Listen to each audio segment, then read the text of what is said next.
Okay, shalom, brothers and sisters. We want to say Shabbat Shalom. We're going to say in the Hebrew Credo, Shema Yasha'Allah Ahaya Allahaya Nawa Ahaya Akkad, which means, Hear, O Israel, the Lord our God is one. We're here on the Sabbath, and we have a complete detailed lesson. It's really what we would call an overview of information that we will go into detail with the next Hebrew Academy, which is going to be an advanced academy. And it's going to be more in depth opposed to the one we currently have, which is really in depth, but we found ways to improve it. So what I thought we would do is to give you an insight on some of the information and history and bibliography that brothers and sisters do receive in those particular academy lessons. They're pretty in depth. Now, someone asked me last night, can we go into the full understanding of the Japhetic Amalek understanding? We're going to do a little more than that today. Today what we'll do is we'll give you some historical references. We'll also read from some of those historical references along with Bible precept to give you a full understanding on the world powers. When I say the world powers, John on the Isle of Patmos was shown visions of a dragon coming out of the water having 7 heads and 10 horns. And this 7 heads and 10 horns was a government, John was shown, that will be used by Satan to control and destroy the earth. All right? So when you look at this, you understand that the devil or Satan appears as an angel of light. He would want to hide who that 7 heads and 10 horns are. And that is a direct link to the lesson we're going into today, identifying Amalek. All right? Now, the first time we did this in depth, to some degree it was erased, but we're going to deal with this from a historical standpoint with the research. Now, the research we'll use is not biased, it's not racist, this is no black spin on anything. A matter of fact, all the sources we'll use today will be Jewish European sources. We'll use those sources along with the Bible and precept to show you beyond any shadow of doubt that the 7 heads and 10 horns are trying to hide themselves in the earth, and they do have the power to hide themselves. And also in some of the literature, it tells you the reason why they want to hide themselves while controlling religious institutions. Now, of course, after the lesson around 1, 2 o'clock, you're able to log back in, and Elder Gabar in New York will be going over the law class. But we thought we would use this as a pretext to show you who is Amalek, who are the Romans today, and also what is their agenda. What is the New World Order? Now, you're going to find out that they have done the same thing time after time.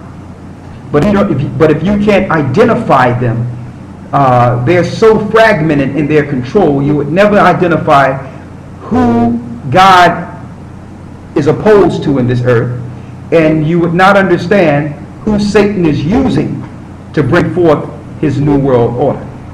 So we're going to give you the biblical context so you can understand that the Bible is 100% fact and truthful when it comes to identifying prophecy and identifying the evils in this earth.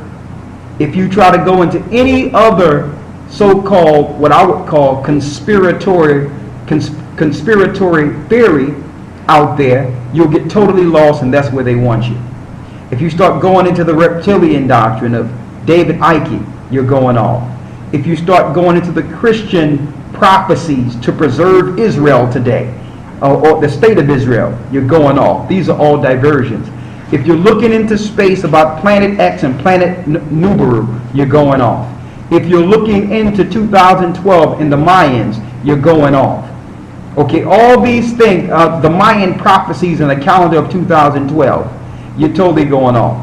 These are diversions that were set up. If you're going into science and what you would call the Big Bang Theory and different theories of Darwinism and science, you're going off. These are all theories and institutionalized diversions to keep people from understanding who is Edom, who is behind the destruction of the earth, the genocide, and the purpose killing of God's people. Is this a governmental plan? We'll find out. But in order to find out, we must first go back to the beginning. Now, the sources we're going to use, now, again, this is information, and this is how we usually teach in our Hebrew academies.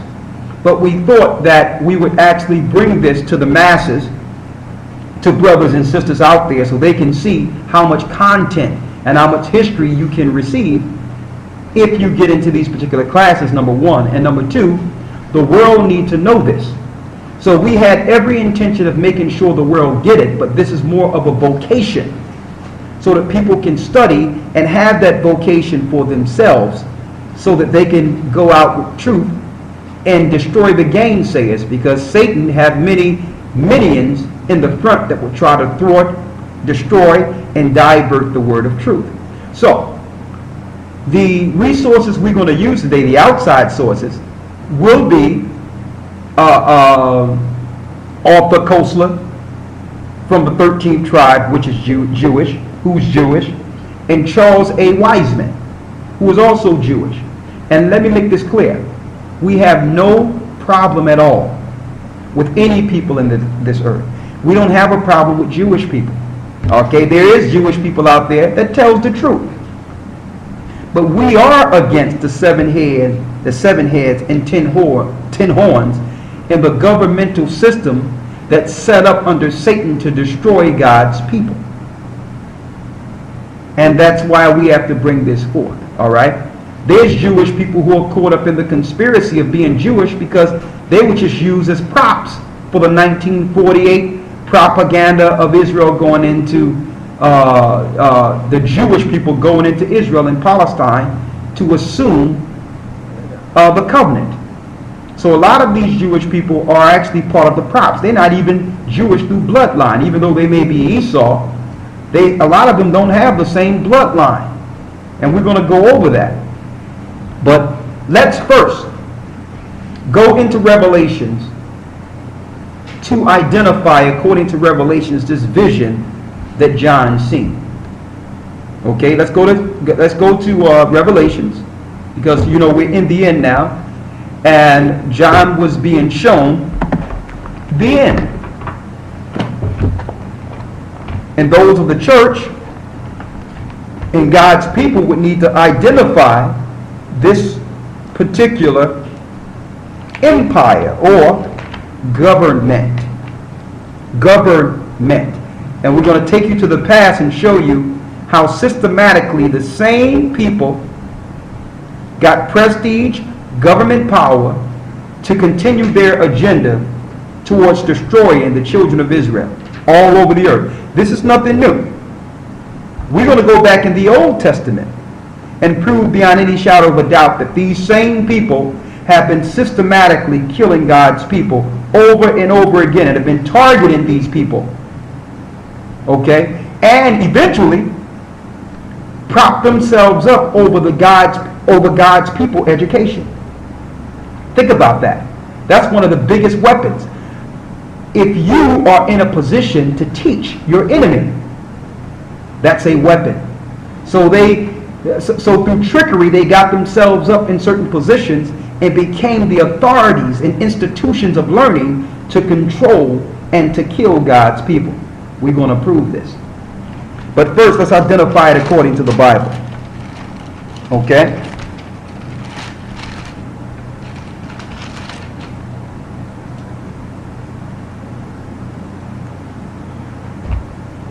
Let's start at Revelation 17, and let's start at the first verse, please. Revelations chapter 17, verse 1. Read it. And there came one of the seven angels which had the seven vials, and talked with me, saying unto me, Come hither, I will show unto thee the judgment of the great whore that sitteth upon many waters. It says, I will show you the judgment of the whore that sitteth upon many waters. Now, I want you to think about this. So this whore would not just sit on its own land. It would have bases and institutions and influence on many waters. Sounds familiar, right? NATO, right? They'll have bases set up all over the place. Primarily, believe it or not, they will be controlled, the controllers of this so-called NATO, or this one world military, or what we would call one world government. The controllers will be primarily European. And I'm going to show you why. They will be the heads of this so-called conglomerate of Satanism and conquest and genocide and hatred. We're going to prove this. Now, let me make this statement so that people can't think and try to hate on all white people. All right? There are white people out there who do not agree with Satan's program with these governments against the world. Those people are fine. But if you agree with what this world is doing, and you support and you wave the flag in patriotism for this evil that's going on in the earth, you're playing on the other side. Okay? There's no in-between with the Most High. So we're going to give you the evidence you need to know what side to be on today, going forward. Read. Verse 2. With whom the kings of the earth have committed fornication. Whom the king of the earth have committed fornication. Read. And the inhabitants of the earth have been made drunk with the wine of her fornication. And it says, and the earth have become drunk. That means they have an institutionalized way of deceiving the people into a drunken state. This is a spiritual drunkenness, where you ever see someone drunk, they're staggering, they have no equilibrium, they're off keel, they don't understand what's going on. That's the world now. So they have an institution of confusion injected in what we would call education, to make the world drunk with the wine of their fornication. And it's spiritual fornication. They teach you what you would call unlawliness, unlawful activity, to keep you outside of the true grace of the God of the Hebrews. Read. Verse 3. So he carried me away in the spirit into the wilderness. Go ahead. And I saw a woman sit upon a scarlet-colored beast. Now, scarlet is red. Now, examine this for a second. So, let's identify first that this beast is red. Now, out of all people of the earth, and I don't have to go through Genesis 36 because we did it before. In Genesis, I'm going to Genesis 36 soon, but I'm not going to go into the story of Jacob and Esau, Genesis 25, because it's evident that Esau came out red. So we're not identifying just one. We're not just going back there to talk about Jacob and Esau right now, because that's not the focus. We want to focus on that government or that scarlet-colored beast, which is Edom, or red one. Because this is what we have to focus on in Revelations, that the beast is scarlet colored.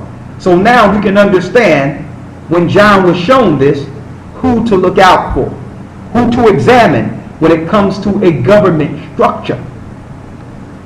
Okay? A scarlet colored beast. The scarlet is red. Edom means red. Esau, red. So we're looking at this beast here. This beast is government. Read. Full of names of blasphemy. Full of names of blasphemy. They would bring forth an institution under the Roman Catholic Church that would tell all churches that it's bad if you follow the laws of God. Now what type of trickery is that? They'll make you feel it's evil to follow what's in the Bible, in the churches. That's blasphemy. Oh, don't worry about remember the Sabbath and keep it holy. Come worship in the sun god temples every Sunday. Come worship the sun. Because Jesus said, worship the sun. See how they did this trickery and made you drunk? To the point where you will disagree with the words you read out of the Bible you claim you uphold. That's blasphemy. Read.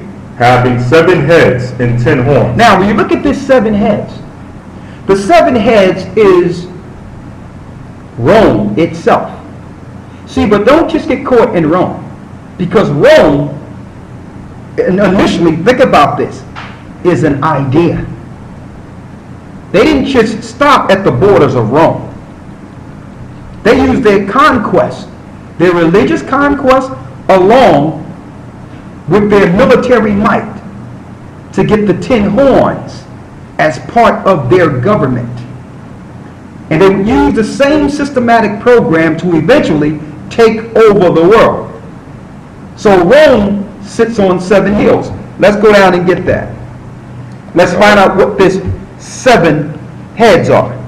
Verse 9. Read the 9th verse. And here is the mind which hath wisdom. Here's those that have wisdom. That means if your spiritual eye is open, you can understand this. The 7 heads are 7 mountains on which the woman sitteth. Now, understand this. It sits on 7 mountains, which show us that the only power at this time, or any time, that actually sat on 7 hills is Rome. So now we can identify Edom, Romans. Red, Romans.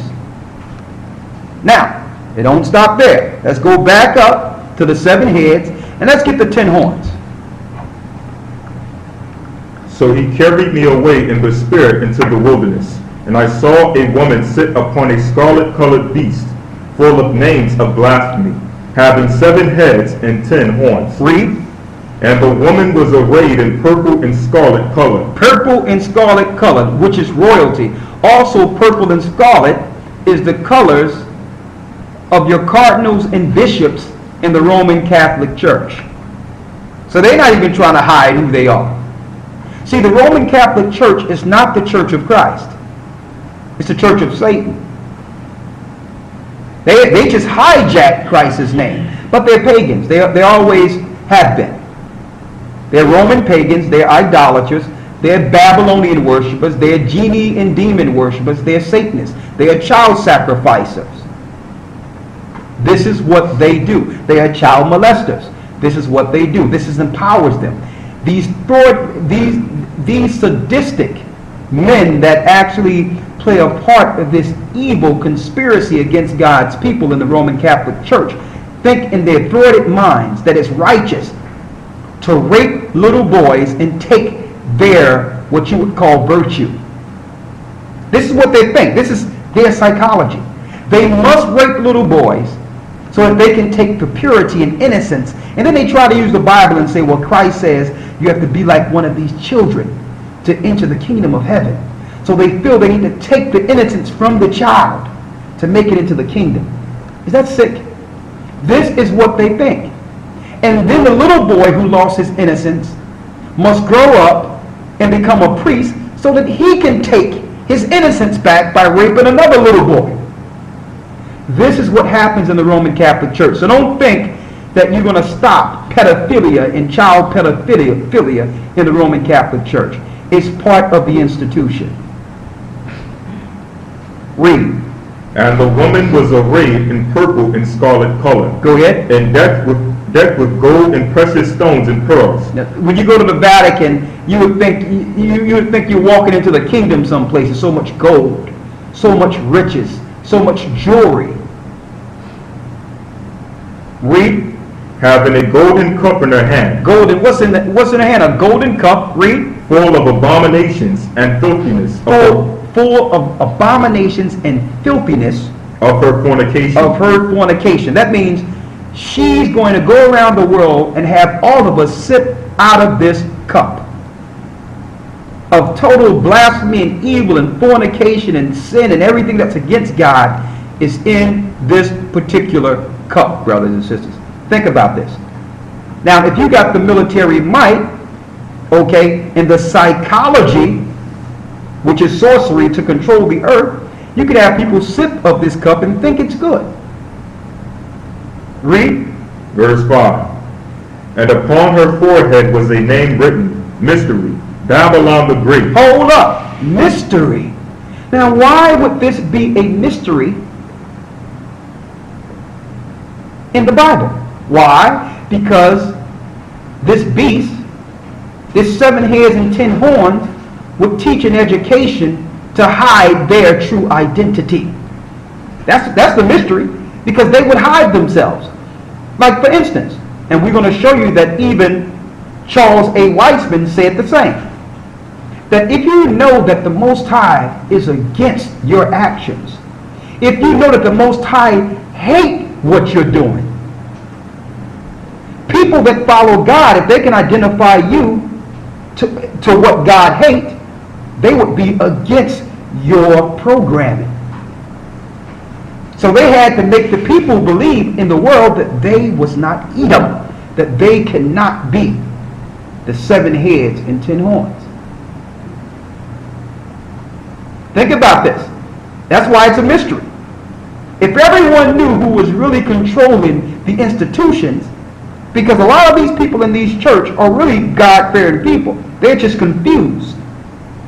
If they understood that the people who are backing them and financially backing them have been killing them the whole time, and are the people God said look out for from the beginning, the gig would be up. So it's a mystery now. No one knows, well, who's Edom? We can identify Ishmael. We can identify Ham. I mean, they'll identify Ham in a minute in your Bible institutions. Oh yeah, Ishmaelites are Arabs, and Ham, oh, they're the black cursed people. And then you say, well, I need a question answer. Who's Edom? We don't know. They disappeared somewhere. Died. They're like, well, the Bible is saying some serious punishments is coming to those that are in this spirit. So could it be that mystery that we can identify every people in the earth except Edom? Could it be that that beast in Revelations is truly Edom? Read. And upon her forehead was a name written, Mystery, Babylon the Great. Mystery, Babylon the Great. Don't forget, she was on a scarlet-colored beast. So she did, even though she started in Rome, she would take her conquests out beyond her borders and ride this scarlet-colored beast and find America. Read. The mother of harlots. She's the mother of harlots, which means she's the mother of all these institutions that are calling themselves Christian churches. She's the mother of all these churches. So every church that came out of her is a what? A harlot. If you're taking any credo from the Roman Catholic Church, you are part of the harlot. If you're teaching Christ is God, you're part of the harlot. If you're teaching that Christ was born different than everyone else and came through an immaculate conception, a Babylonian immaculate conception, you are part of the harlot. If you're teaching Christ is God, you're part of the harlot. Okay? If you're teaching that God's people are done away with and they don't matter anymore, you're part of the harlot, because that is what's in the cup of that great whore. Lies and blasphemy. If you're teaching in your church that it's okay to break the laws of God and put down the Most High holy days and pick up Satan's holidays, Christmas and Easter, you have sipped the cup. You are part of the harlots. Because you didn't learn this on your own. This is your religious education from the Roman Catholic Church. Listen to this clearly. Read. And abominations of the earth. And abominations of the earth, which means they would take their abominations beyond their borders and taint the whole earth with their evil. Think about this. If you are God's people, your education, along with your communication and broadcasting, would be to keep the people in order with the Most High. You wouldn't allow a system that will let any religion come in and teach people anything. to have any one alternative lifestyles and homosexuals and pedophilias and just anything you name be okay in a society. If you had the power to execute true judgment, you wouldn't allow these things to permeate society. But if you have a hand in the devil's work, and if you have sipped the devil's cup, you will allow a society like that to thrive. And you will try to bring this Satanism and this evil to each society beyond your borders. Read on. Verse 6. And I saw the woman drunken with the blood of the saints. And see, another thing that can identify this woman. She's drunken with the blood of the saints. Now, it doesn't take a great history lesson for us to know. It was the Romans who took down the Jews and the Christians in Palestine and in Jerusalem. It doesn't take a rocket scientist to figure this out. So these people, the Romans, have killed the saints. And guess what? They're still killing the saints. They're still killing God's people.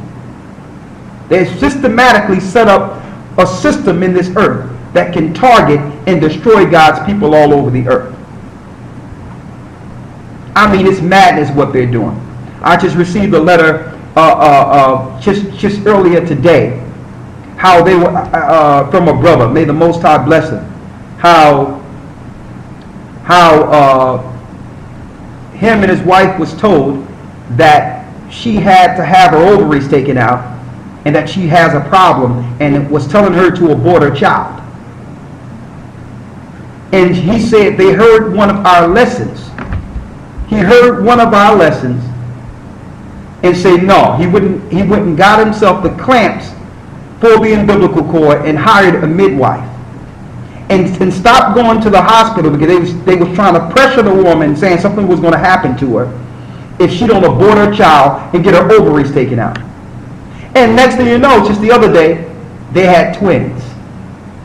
Healthy twins, not vaccinated, because they listened to the truth. See, this is what they do. These same people who are controlling the earth have systematically set up their education and their medicine to destroy the saints of the Most High. I don't want to go on a tangent here, but this is what they do systematically now. They do it through what you would call science now. They do it through education now and psychology. They have you voluntarily destroy yourself. They're lying if they tell you, well, we need to do some ultrasounds. Ultrasounds give the baby brain damage, and they know it. Everything they set up kills people. They are targeting the saints. I don't want to go, this thing puts me on a tangent, so I'm just going to go back and reel this back into the history lesson. But I want to put that out there. Read on in Revelations. Revelations chapter 17, verse 6. Read. And I saw the woman drunken with the blood of the saints. Drunken with the blood of the saints. Now they do it through a syringe now. And I'm going to keep on saying it almost every video. Vaccinations, they're poison, cancer, muscular sclerosis, leukemia, death, brain damage, autism. Okay? They are targeting the saints, killing the saints. Read. And with the blood of the martyrs of Yeshua. And with the blood of the martyrs of Yeshua. So these people are behind killing Christ and the disciples who would bring forth Christ's word. These are the people I'm going to show you that's over your government right now. So if they didn't care about Christ, and they don't now, according to their institutionalized teachings in the synagogue, and if they killed the disciples and the saints, what do you think they care about you? Okay? Their biggest weapon they use against the people is being anonymous. That's their biggest weapon. No one is able to reveal or to identify their true identity. And through secrecy, they're able to continue their conquest and death on the earth against God's people under Satan's rule. But we're going to give you everything you need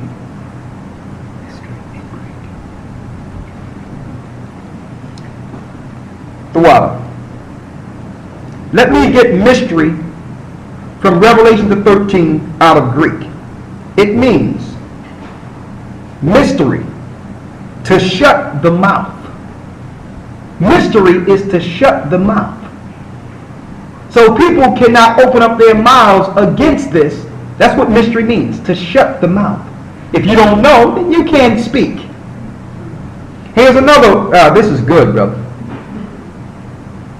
A secret or mystery through the idea of silence imposed by initiation or religious rites. To use religion to conceal the beast. Isn't that something? That these same people whom the Most High showed John would be destroying the earth today, that they would actually get over religion so that no one would understand who they are.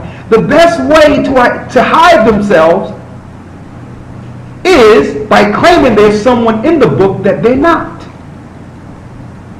It's a mystery. We're going to break down this mystery.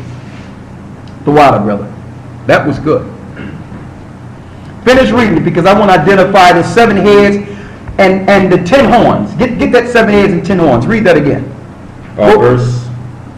Verse 3. So he carried me away in the spirit into the wilderness. Go ahead. And I saw a woman sit upon a scarlet-colored beast, full of names of blasphemy. Against God. Having 7 heads and 10 horns. Read off the 10 horns. Now, we went over this in the academy a few weeks ago with our full breakdown of the book of Daniel's, the 7th chapter. But let's run down those 10. Luxembourg. Luxembourg, 1. Denmark. Denmark, 2. Belgium. Belgium, 3. Netherlands. Netherlands, 4. Germany. Germany. Sweden. Sweden. France. France. Spain. Spain. Great Britain. Great Britain. Switzerland. Switzerland. Now, and Great Britain was originally in Scripture, you can read this in the book of Jasher, called Britannica. These are all European powers that were under the Roman Empire. This is the original 10 I'm just running off right here. They are the head of NATO. Okay? They are responsible for the death, destruction, and killing and the genocide of the earth. They're responsible for the eugenics program, the Planned Parenthood, the death and destruction over in Africa with the AIDS program, the deprivation of water by having wells digged and dams digged to stop water from going into certain areas in Africa. They would purchase upstream territory to stop water from coming downstream, to kill off God's people, destroying the saints. They are behind the vaccination programs. They're behind the war you see in the world today. They are behind the destruction of the North American Indians, the Baliquata Indians of Ephraim. They're behind the destruction of North, Central, and South America. They're behind the genocide. They're behind the science that claim that would have you question God, that would have you give homosexuals more rights than God himself. They are the idea behind what's wrong with the world. We're going to reveal it. And you know what? We understand that before this is over, they're going to look to destroy and kill us as well. But it doesn't matter. The truth never dies.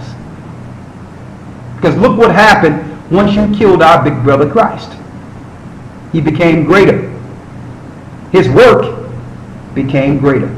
He took his blood to the heavenly tabernacle and sprinkled it for the sins of Israel, so that we can have the Holy Spirit to reveal you right now. You understand? Because the spirit of life is eternal. We wasn't meant to die from the beginning. And life is eternal. So listen, you can take the body, but you better fear the Most High, who can take the body and the spirit. Okay? And if you take us, we'll be back. But you in bad case.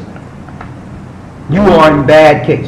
And you know what? We're going to reveal this, and we're going to give you the history, and we're going to use all Jewish sources. All right? And I'm going to say this to the people who are in those synagogues who are learning from your rabbis. Even the Jewish people who think that they were God's people and are not. You've been tricked too. Your rabbis have tricked you. Your government have tricked you. You're part of their conspiracy. If you knew better, you would run out of there and you would plead for your souls. If you reject Christ in this world, he'll reject you in the world to come. And they teach you in these synagogues to reject Christ. Okay?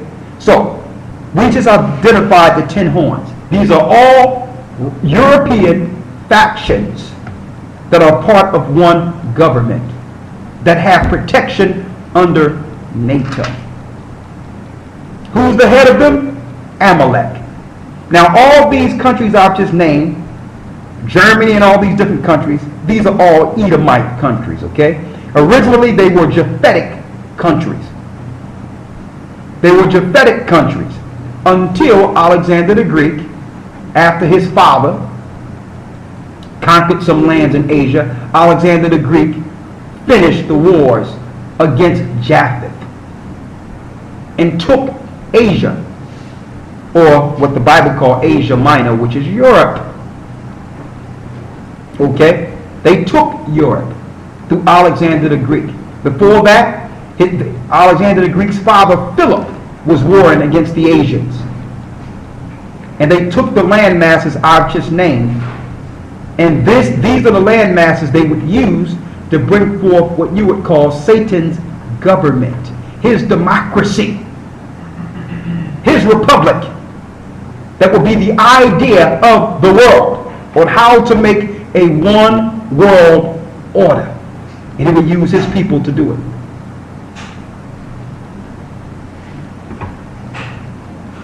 So even though, when you look in Genesis 36, Esau had many sons, all the 10 horns we've just mentioned come from Edom. If your fathers are from that, you are Edomites. That doesn't mean you cannot make it, but I needed to identify that. Because you would have to reject your gods, the republic, you would have to reject this world, like Cornelius did, and come to the true God of the Hebrews for safety. And for appreciation, because our God is still a forgiving God. But if you back this government that's about to fall, this 7 heads and 10 horns, you're going down with it. And that doesn't matter if you're black or white. If you're an Israelite or anybody following the ideologies that's in that cup, you're going down with the beast. If you're following their science, if you're following Darwinism, if you're following science and all the evils they're teaching, if you believe that Christ is not the Savior, you're going down with them because you believe the lies that came from the cup. If you believe you can purposely go against God's law and that he excuse you, and you're purposely going against the Most High, you're going down. That's just the way it is. There's no middle ground when it comes to the Most High. Okay? Now, there's more. Let's go into the lesson now. When you go to Genesis 25, 19 through 34, because I don't want to go through everything, because we're going to go through a lot of this in the academy, but I'm going to give you an overview. Genesis 25 and 19 breaks down. It breaks down the birth of Jacob and Esau. Jacob is the children God loved, and Esau had the mindset of what the Most High hated. Okay? And Esau, for one morsel of meat, sold his birthright. And then he got angry at his brother Jacob because Jacob received the blessings as well as the birthright. So when Jacob fell, what happened? Esau assumed that position and started fighting against Jacob. We all know this. But let's bring a broader light to this. Let's go into this Amalek, which was the son who would continue the conquest of his fathers. Who are they today? What is their idea? What were they doing before John was shown this vision? in Revelations, the 17th chapter. So we're going to give you some history to show you that they do the same thing over and over again. And this way you'll understand where you are in history and how they have programmed and went against you in our present day. And they don't care what color you are. If you are against this agenda, they will look to roll over you because they understand that it's only two powers, good and evil. And if you're not for them, you may sway to the good side to fight with Jacob. So they're looking to roll over you too. Whether you're white, Chinese, black, it doesn't matter your color. These people are Satanists. But we know that the predominant color of the deceivers and the destroyers in this earth are scarlet color. 7 heads, 10 horns. And their government has an agenda under Satan to kill and destroy. And they're aimed towards destroying the children of Israel all around the earth, and they're doing it. The Bible will tell you before it's over, 90% of us will be dead. They are behind that. Bill Gates with your Planned Parenthood. Okay? Bill Gates with the eugenics program, with your vaccination programs. Margaret Sanger, who was the lesbian that was behind it, that was a part of it, that would push lesbianism and homosexuality and put them over certain positions because they know these people are already demented in their minds. They're already reprobate. These people are crazy.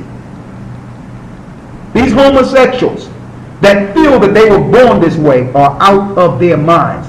These are the people they're putting over your society now. This is Satan's society. And instead of them being repentant and saying, well, listen, something is wrong with me, they embrace the sin of Sodom and Gomorrah. They embrace destroying family. They embrace getting their hands on the next generation and have full autonomy under the law to do so. Let's get it. Let's go to Genesis 36.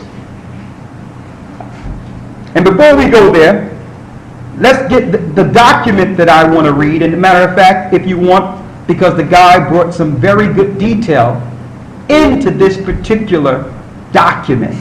Okay, it's a book you can order. It's called Who is Edom? E-D-O-M by Charles A. Weissman. He's Jewish. Okay? Now, you can just type that in, Charles A. Weissman, and get the PDF. Now here's the deal. He identified the Jewish people as Edom, but he failed to deal with the 10 horns. So he goes into this some white people are Israel doctrine, which is off. But he do tell the truth about Amalek. He tells the truth about Amalek. Amalek is the head of this. So let's get some of the ideas based on the ideas of this Jewish brother, Charles A. Weissman, who came up with a book called Who's Edom. And let's go to what page you're on. What page is this? Page 22. Page 22 and 23, right? 22, probably down to 24. Pages 22 through 24. I need you to read what you got there. Right, it says, this hatred by the Most High towards Esau. Now he went into Romans 9 and 13 where it says the Most High loved Jacob and hated Esau. Read. This hatred by God towards Esau is an attribute that the human heart cannot accept or embrace. It says the hatred by God towards Esau is an attribute that the human heart cannot embrace. Read. And therefore many will try to explain it away. Therefore many will try to explain it away. This is what Weissman said. We can't relate to a God who would hate anyone. So we try to, come up with ways of ignoring the fact that God said this in the New Testament. Read. Thus, scores of theologians have avoided this truth of Scripture, who have whitewashed it into something more appealing to human nature. So they changed the idea of what the Lord was saying in Romans 9 and 13 and made a doctrine whitewashed that's more appealing to our nature. Our nature is to accept a God that don't hate anyone, that would never have any attribute of hatred within him. So this is what the theologians did. They shaped this because they couldn't change what was on the page. Read.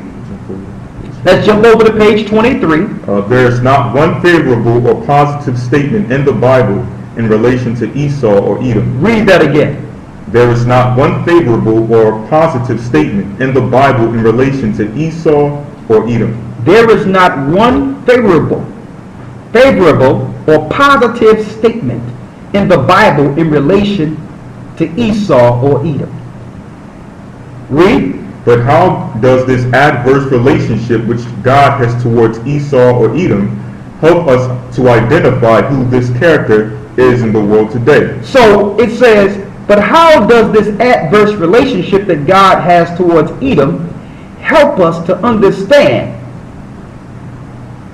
who this character is in the world today? Okay? Now, how can we understand who this character is, whom the Most High have a problem with, if they're the people controlling everything and telling you they're not them? Listen to this clearly, because this is a Jewish guy that's saying this. His name, Charles A. Wiseman. Read. To help us answer this, we have to put ourselves into the role which Esau has been assigned in the Most High script. If God hated you and your ancestors, how would you react and what would you do? How would you react and what would you do? Just say if you knew for sure that God had a problem with you and your ancestors, and now you have the power to either tell the world this or hide the fact that the Most High feel this way about you. What would you do? This Wiseman posed some serious questions that should be answered. You mean to tell me you guys are so great in scripture that you can identify everybody, even say that black people are from the cursed seed of Ham, but no one knows who Esau is? Something is not adding up. Read. By natural reaction, you would be against God and his people. Hold up. By natural reaction, if you knew that God was against your ancestors and you was in position, you would be against God yourself. So if you got the power to shape education, you would make people question whether or not there's a God, because you don't even agree with this God, knowing how he feels about you. So you'd rather say, well, Big Bang happened. We just happened here. The universe was shaped perfectly with no grand mind involved. It just happened. I'd rather say that I come from an ape. These are the people that are behind your education. They're trying to hide something. They're trying to hide the God that's looking to judge them. So if they feel a certain type of way about God, then they can make you feel a certain type of way about God. And you notice, it's been systematic the whole time. How atheism and homosexuality go hand in hand now. Homosexuals use atheism and use the ideas of science to oppose God because they know God don't agree with their actions. So now you see why the governments have put up homosexuals, because they feel how the homosexuals feel. They hate God.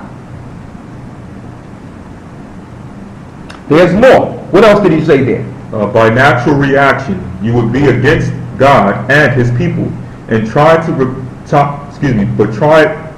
prevent them from finding out you are Esau. You would try to prevent them from finding out that you are Esau.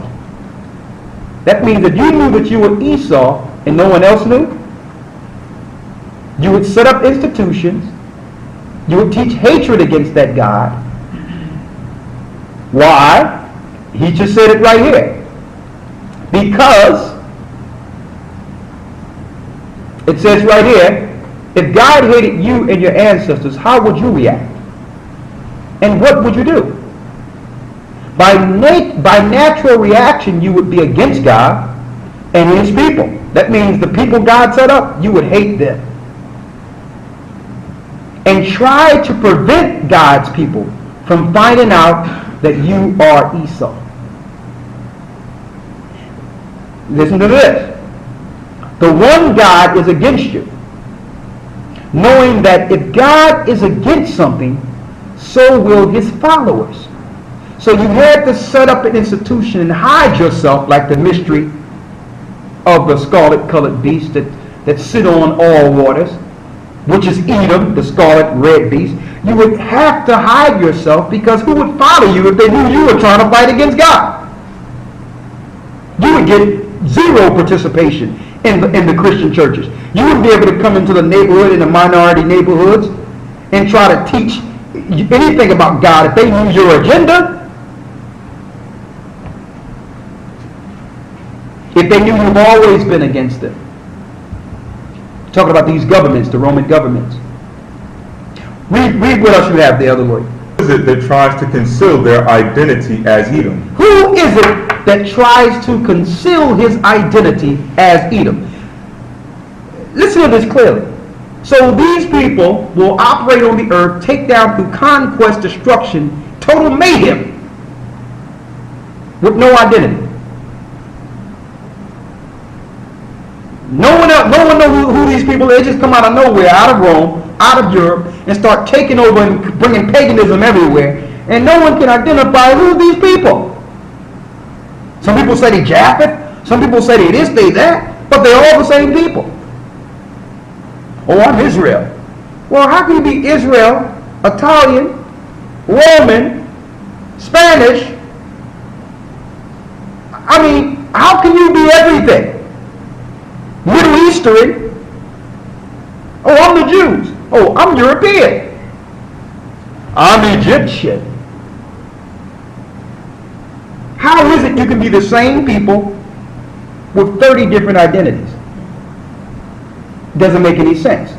Maybe it could be that you are the one whom the world has been trying to identify as the one person missing. We can identify everybody in the Bible except Edom. We're going to pull it out. 7 heads and 10 horns. I just gave you the titles, brothers and sisters, to those 10 horns. Do your research. They are the original 10. Look at who they were.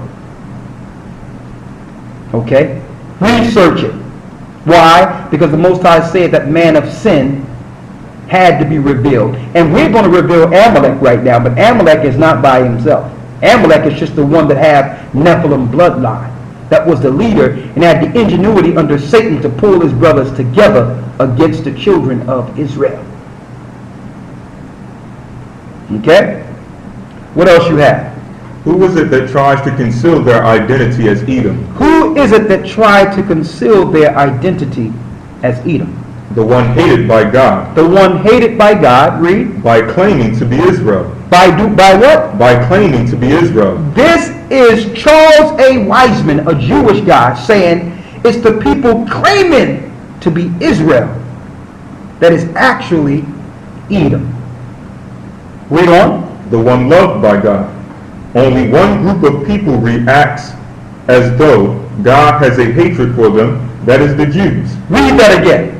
Only one group of people reacts as though God has a hatred for them, that is the Jews. It says it's only one people that act as if God have a hatred against them or for them, and that is the Jews, the Jewish people over in Israel today. And they do. They can't stand Christ's name. They can't stand Christ. And you know what? They can't stand the Father who sent him. So that hatred goes beyond Christ, brothers and sisters. They have a personal hatred for him. But they conceal their hatred by claiming to be Israel. And while they are taking the identity of the children of Israel through their military, through their education, through their media broadcasting. They're actually doing everything against God. They're doing what Edom have always done. Read more. Why do you suppose the Jews form organizations? Why do you, now listen to what he's saying here. Why do you suppose Jewish people form organizations? Such as the Anti-Defamation League. Why would they make the Anti-Defamation League? Read. To monitor and combat hate and to identify hate groups. Why would they make the Anti-Defamation League? To monitor and combat hate and identify hate groups. Read. Would not Esau want to do this? Would not Esau want to do this? Read. Why is it that it is predominantly Jews who promote the anti-hate laws? Why is it predominantly Jews who promote the anti-hate laws? When no one is hating against them. But they're the ones promoting the anti-hate laws. When no one is going against them. Read. And other hate crime legislation. And other hate crime legislation. Why are they pushing this? Why do they come up with the anti-defamation? Read. If you were Esau or Edom, would you not do the same? If you were not Esau or Edom. If you were Esau or Edom, wouldn't you do the same? Read. An Edomite would also want to infiltrate churches. Read that again. An Edomite would also want to infiltrate churches. So then they would get over churches. Don't forget the whore had something in her cup. Blasphemy, the scarlet colored beast, Roman Catholic Church. So she would want to do what? He would want to do what? Infiltrate churches and seminaries. He would control churches and set up seminaries. Read. To get God's people to believe that there is no God of hate. Hold up. To teach God's people that there is no God of hate. Read. Only a God of love and mercy. Only a God of love and mercy. So they promoted that through the churches. Why? Because the Most High said he hated them. Talking about the powers under Satan, the Idumeans, who are purposely killing the saints, destroying the truth of God, and have a one-world agenda to kill God's people all over the earth and defame and hate them. Under being totally anonymous during this, so that they can't be blamed. Well, I don't got no problem with anyone, but yet you're promoting media that's pushing hatred towards the people. You're pushing medicine that are killing the people. You're pushing demoralization. You're demoralizing the world by pushing Hollywood with hatred, killing, bullets, destruction, blowing things up. Read. The Jews have done just that in Christendom. The Jews have done just that in Christendom, which means the Jewish people have infiltrated Christians. They are the authority over Christ. And how can they build these seminary colleges to teach you about Christ when they hate Christ? They are against Christ. So how can they now get protection from the Christian churches saying support Israel? They're Esau. There's more. Read the Edomite Jews of today. The Edomite Jews of today are the main ones who are concerned about hate, and with good reason. They are desperately trying to suppress all hate, even acts or words that can be construed as causing mental anguish. In response to their role as being the people against whom the Lord hath indignation forever, the Jews have made the concept of hate a taboo. They have made the concept of hate taboo. That's why you have all these hate crimes and all that being promoted through media. They control media. They want this to be in the earth. The bad news. Because there's no good news anymore. There's no real reporting. Just bad news. Hatred. Now, let's go into and let's identify Amalek. And let's see if we can pull this together real quick. And we'll deal with this in the next academy in more detail. But let's get some scriptures now. And see some attributes.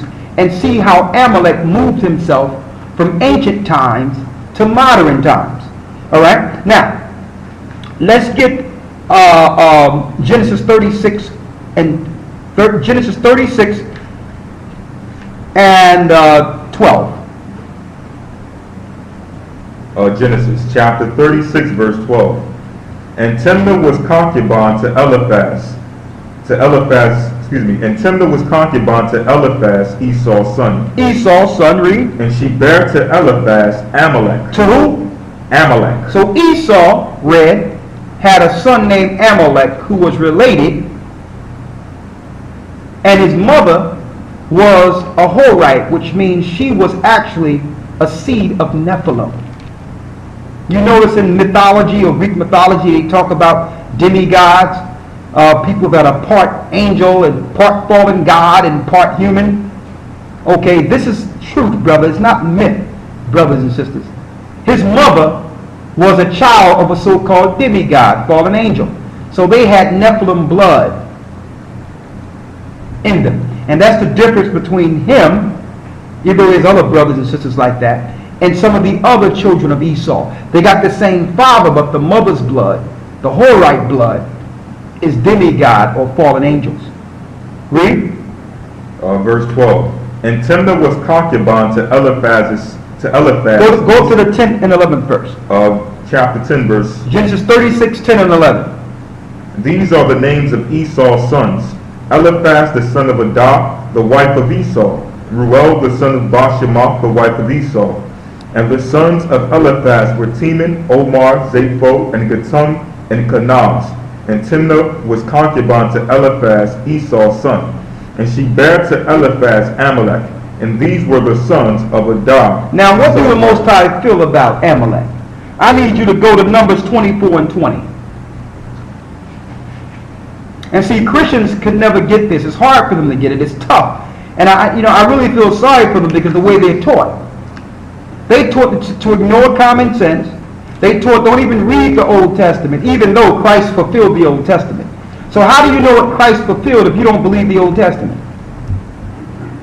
All right? So they've been taught to ignore history.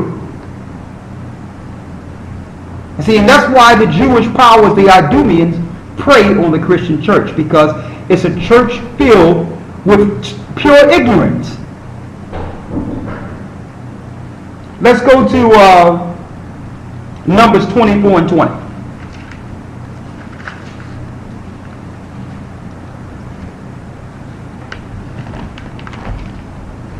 Numbers 24.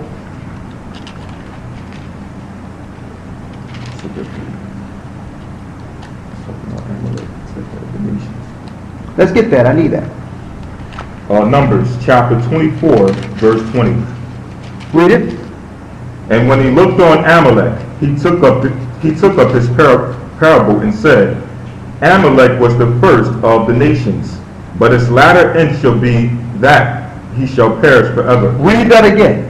And when he looked on Amalek, he took up his parable and said, Amalek was the first of the nations. Now, I need you to read this word first.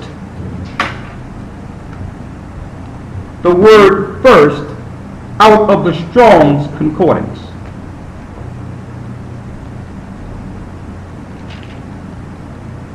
Read the word first out of the Strong's Concordance. The Hebrew word for first is ra'ashyath, which means the first in place, in order, or rank. Read that again. The first in place, time, order, or rank. Order or rank, to let you know Amalek would be over the nations. They're over the United Nations. That's what it means, first of the nations. It says time, order, or rank. Read. Beginning. Chief. Or chief. So Amalek would be over the United Nations, brother. That's what, brothers and sisters, that's what it means, first of the nations. They're the controllers that brought all the nations together. They are over the world. Yeah, Amalek. Now, you notice it was Rockefeller that bought the United Nations in New York and so-called donated the territory to the United Nations to build it in New York. Who's the Rockefellers? They're Jewish Amalek Idumeans that stem from the Khazar and the Caesars and the Idumeans or Edomites. So we form this in the scriptural context so that you can have everything you need to understand who is killing everyone, who is destroying everyone. Now, go ahead. This is from the JPS Hebrew English Tanakh. This is the same scripture. This is how they have it translated in this particular reference. It says, a leading nation is Amalek. A leading nation is Amalek. That's the way it should be in the translation. So they are the leading nation. They're the people controlling all of the United Nations, if you understand the Hebrew. They're the chief. They're the brain trust behind the New World Order.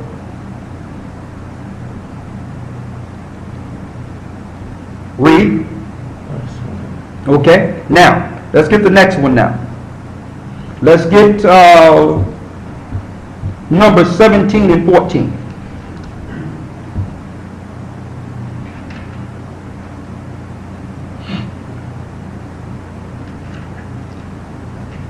Numbers 17 and 14.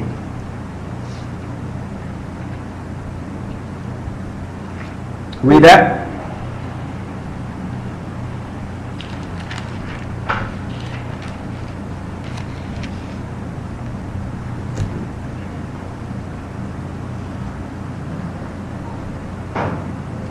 Numbers, excuse me, Exodus. Hold up. Exodus. Exodus. Excuse me, Exodus 17 and 14. Exodus 17 and 14. Exodus chapter 17 verse 14. Read it. And the Most High said unto Moses, write this for a memorial in a book. Write this for a memorial in a book. Read. And rehearse it in the ears of Joshua. For I will utterly put out the remembrance of Amalek from under heaven. Read it again. For I will utterly put out the remembrance of Amalek from under heaven. The Most High promised Moses that he would put out the remembrance of Amalek from under heaven. So of course, Amalek in power would try to hide himself. And even in Christian doctrine, they try to teach Amalek got killed in the past. And try to claim that, okay, Amalek died already, so there's nothing to see here. You know, Amalek is with bin Laden right now. All right? He's gone, you know, he's swimming with the fishes. No. Amalek tried to hide himself. Don't forget, that's what they do, concealment. They try to say that, well, Amalek was killed by, he was killed by one of the children of Israel, and, he's gone. He don't exist anymore. But how can he not exist? Because who would pull all the nations together? Amalek. This is what Amalek does. He's the chief of nations. So, let's show you his plan against God's people even before Christ came on the scene, because he tried to kill us before, in the book of Esther. Let's go to follow us. The book of Esther, the 3rd chapter. If you have you brothers and sisters that are out there that study in theologian seminary colleges, the people out there who want truth, that are actually teaching in your ministries, get this information. This is key information that I know that you think that most people won't agree with it, but a lot of people are leaving the churches because they do agree with the truth. Don't think you're going to be sparing or sparing people's feelings, or trying to give it to them liberally. Teaching the truth allows them to see what they've been seeing the whole time and make sense of the Bible. By you teaching that there's an all-loving God that don't hate anybody, that God don't exist, okay? Stop teaching that. That don't exist. God is a God of wrath, okay? He brings wrath to as much love as he has. He brings wrath. Let's get it. Go to the book of Esther.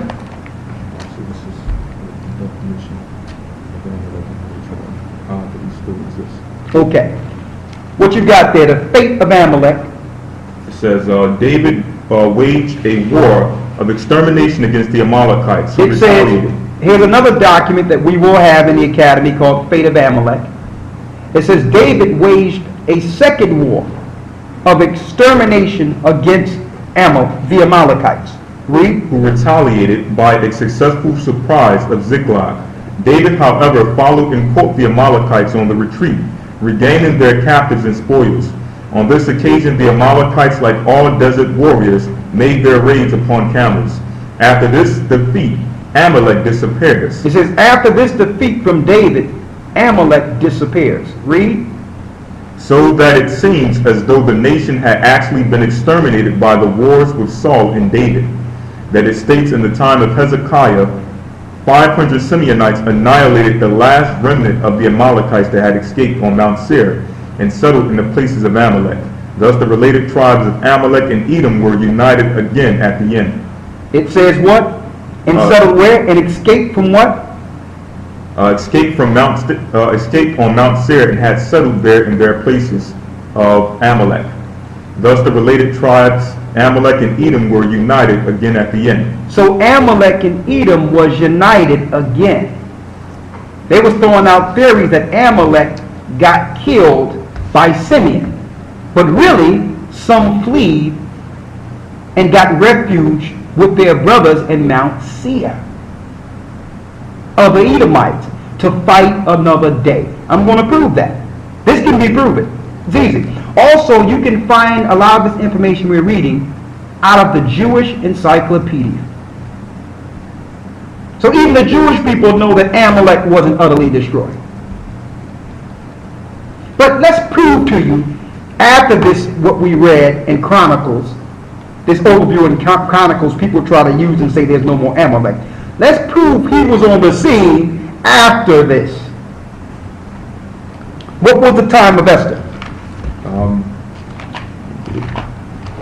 The time of Esther. Let's give the brothers and sisters dates. History. 453 BC. Give it to them again. 453 BC. 453 BC. This is 453 BC. Now listen to this, brothers and sisters. This is almost 300 years after the 10 tribes, including Simeon, was already going out of the land of Israel. Listen to this. So I'm going to prove to you that Amalek wasn't destroyed. 453 BC, here come Amalek to try to destroy the children of Israel. How do we know this? Let's go to the book of Esther. Esther chapter 3 verse 1. Let's start the first verse. Go ahead. After these things did Ahasuerus promote Haman, the son of Hammedatha, the Agagite. So let's see what Haman's plan was. And Agag's plan was. And set his seat above all the princes that were with him. Hold up. Don't go too fast with me, brother, because we're going to hit him here. We're going to hit him, and they're not going to have no place to run.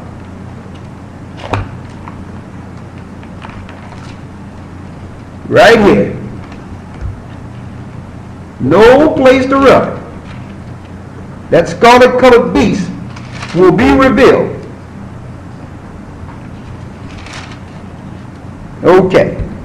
Let's start from the beginning. The book of Esther. This is 453 BC. This is almost 300 years from the time the 10 tribes, including Simeon, is no longer in Israel. Okay? At this time, Simeon is already in South America. Okay? Now, or the Americas, excuse me. They already moved themselves over into the Americas. Now, let's read the first book of Esther. Chapter 3.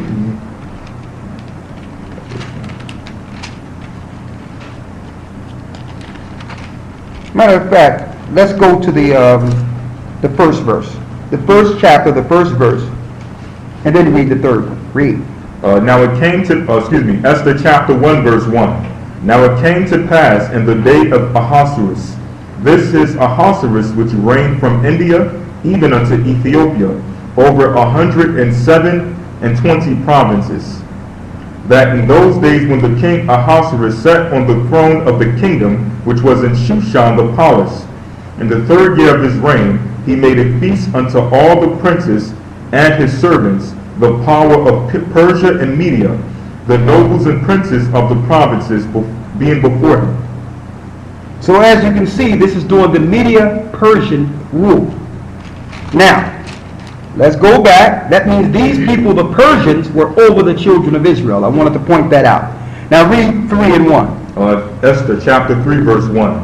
After these things did King Ahasuerus promote Haman, the son of Hammedatha, the Agagite. Hold up, let's get Agagite. Let's get Agagite.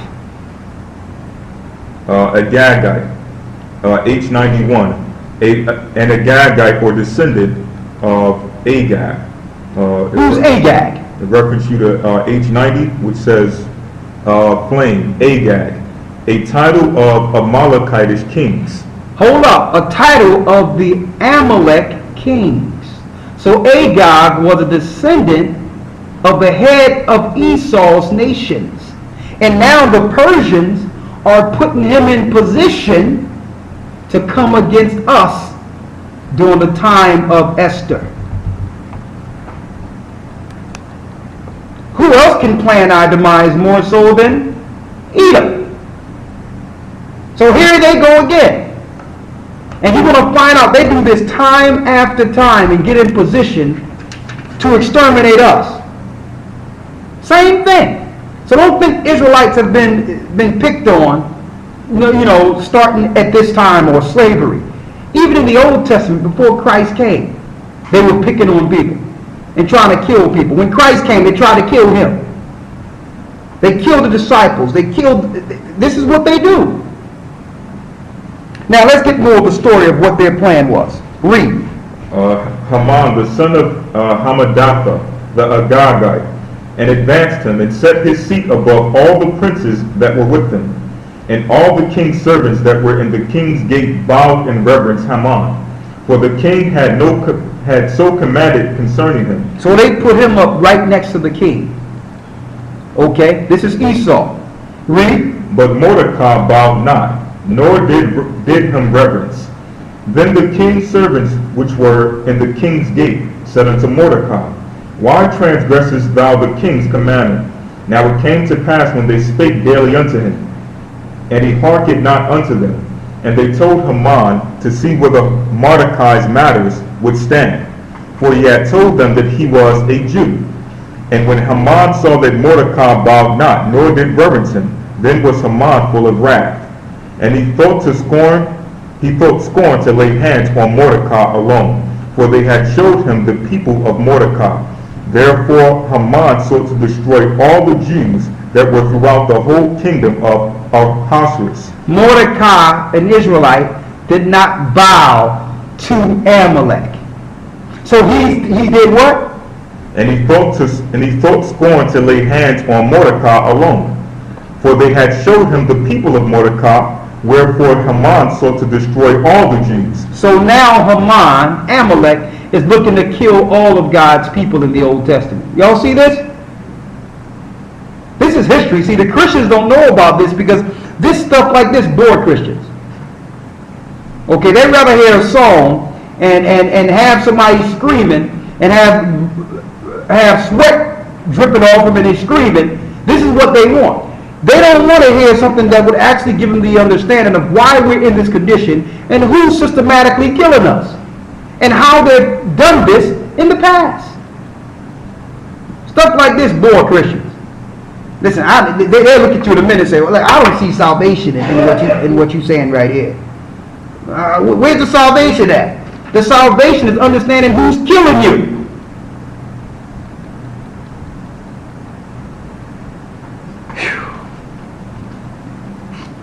Read on. And he thought scorn to lay hands on Mordecai alone, for they had showed him the people of Mordecai. Wherefore Haman sought to destroy all the Jews that were throughout the whole kingdom of Ahasuerus. So he was looking to exterminate all the Jews. Listen to this clearly. Read. Even the people of Mordecai. Even the people of Mordecai. Read. In the first month, that is the month Nisan, in the 12th year of King Ahasuerus, they cast her, that is the lot, before Haman from day to day, and from month to month, to the 12th month, that is the month Adar. And Haman said unto King Ahasuerus, there is a certain people scattered abroad and dispersed among the people in all the provinces of thy kingdom. Look at their plan. Haman said there's a lot of Israelites scattered throughout your province. Now notice the Bible says Israel will be scattered throughout the four corners of the earth. This is a new world order's extermination of God's people in the Old Testament. And the governments today is using the same blueprint. So how did Haman know that Israelites were scattered in different parts of the provinces? Unless he was taking censors or looking at our people and examining us from that high position. There's more. Read. There is a certain people scattered abroad and dispersed among the people in all the provinces of thy kingdom, and their laws are diverse from all people. He says their laws are different from your laws. Read. Neither keep they the king's laws. And they don't keep the king laws. So here it is, Haman comes in, and now he wants the king to come against us, saying, listen, you're not really the king if these people follow their own laws. And see, and that's how they get you in Christianity. Oh, don't follow God's laws. Follow the law of the land. Sounds familiar? Read. Therefore, it is not for the king's profit to suffer them. If it please the king. He said it don't profit you to allow them to worship their own God. See, Haman knew as long as our people follow the laws of God, there's a certain limit these nations could have against us. He knew that if we stop following the laws, the Most High take his hedge off of us, and now we're open game to them. Haman knew this, being an Edomite, being the son of Isaac. He understood the power of following the law. So he told the king, listen, it's not going to profit you if you allow these people to continue following their own law. You have to take their law away from them. Now, then we can play with them a little bit. We can, because their God is now mad at them, and then now we can do what we need to do. But it's going to be a problem if you allow these people to continue following their laws. If they follow their laws, they're saying that they don't respect your laws. They respect only the God of the universe. Look at what Haman did here. Read. Verse 9. If it please the king, let it be written that they may be destroyed. Listen, now Haman is behind closed doors in a meeting saying, why don't we just kill them? Now listen, we did nothing to this man, you would think. See, unless you knew Haman was Edom, you would never understand why Haman would come out of nowhere and want to kill God's people. The story really doesn't make sense. He pops up out of nowhere, gets promoted, and now he comes with a program to kill God's people. It doesn't make sense unless you know his family line. He'd always fought against his brother Jacob. Read. And I will pay 10,000 talents of silver to the hands of those that have the charge of the business. Read that again. If it please the king, let it be written that they may be destroyed. Let's kill them. And I will pay 10,000 talents of silver to the hands of those that have the charge of the business, to bring it to the king's treasuries. Listen, don't worry about it. We'll pay money to kill these people. We'll invest in this. Just for a few pieces of silver. And you would never guess who paid Judas. Yep. Same guys. Same exact guys. And they bought Christ up. Hold up, king. We don't know of a king but Caesar. Who's this guy? Coming to say he's trying to bring his own kingdom while our laws reign supreme over the earth.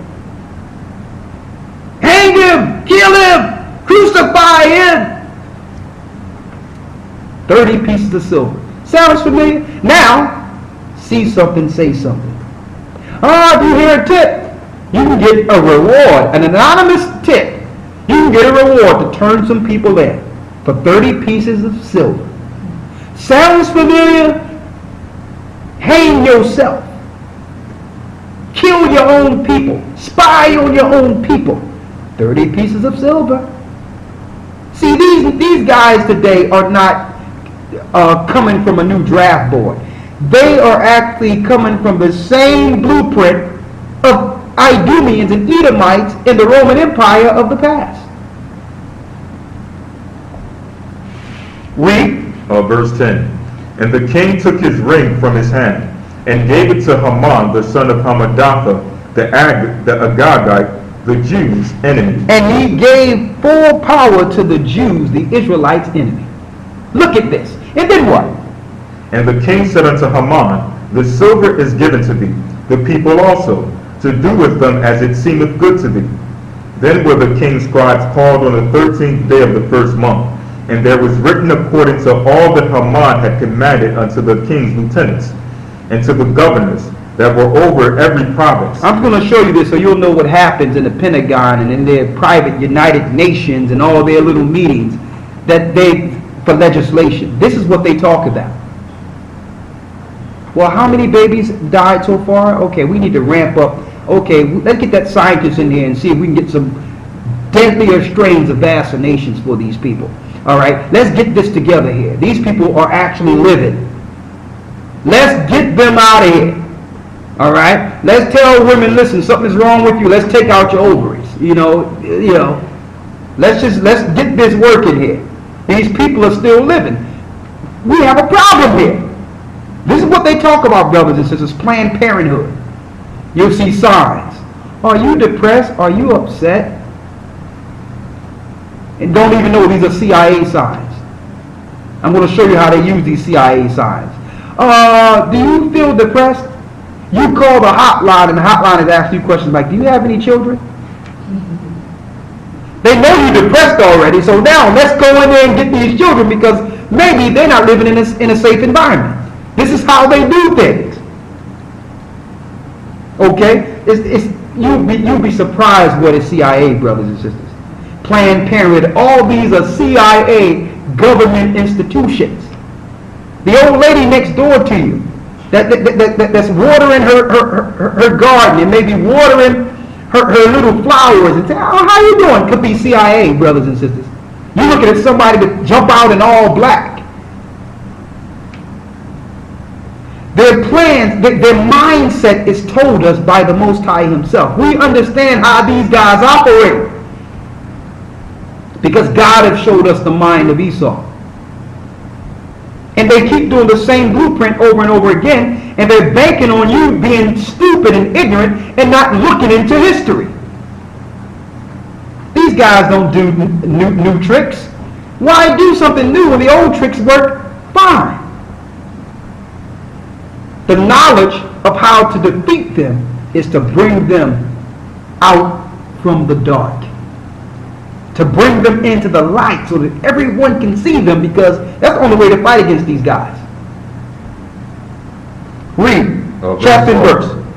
Esther chapter 3 verse 12. Read. Then were the king's scribes called on the 13th day of the first month, and there was written according to all that Haman had commanded unto the king's lieutenants, and to the governors that were over every province, and to the rulers of every people of every province, according to the writing thereof, and to every people after their language.